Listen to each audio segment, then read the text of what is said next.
இங்க ஒரு பொண்ணு இருக்கா. அவனோட ஹஸ்பண்ட் கூட அவ ஒண்ணு மண்ணா இருக்க ஆசைப்படுறா. அழகா ட்ரெஸ் பண்ணிட்டு, அழகா டான்ஸ் பண்ணிக்கிட்டு அவன் கிட்ட போய் நிக்கிறா. ஆனா அவன் வந்து இவள புடிச்சு ஒரே தள்ளு தள்ளி விட்டுர்றான். உடனே வந்து இவளுக்கு ரொம்பவே கஷ்டமாயிடுது. ஒரு மாதிரி திட்டி விட்டுட்டு அந்த இடத்த விட்டு போயிடுறான்.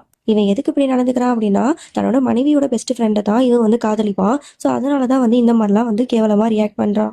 அதுக்கப்புறம் ஃப்ரெண்டுக்காரி என்ன பண்றா, இனிமே இந்த வீட்ல நம்ம இருக்க வேணாம் அப்படின்னு சொல்லிட்டு, கள்ளக்காதலன விட்டு நிரந்தரமா பிரிஞ்சிடலாம் அப்படின்னு சொல்லிட்டு முடிவு பண்ணிட்டா போல. அதனால வேகமா வந்து வேற ஊருக்கு போறா.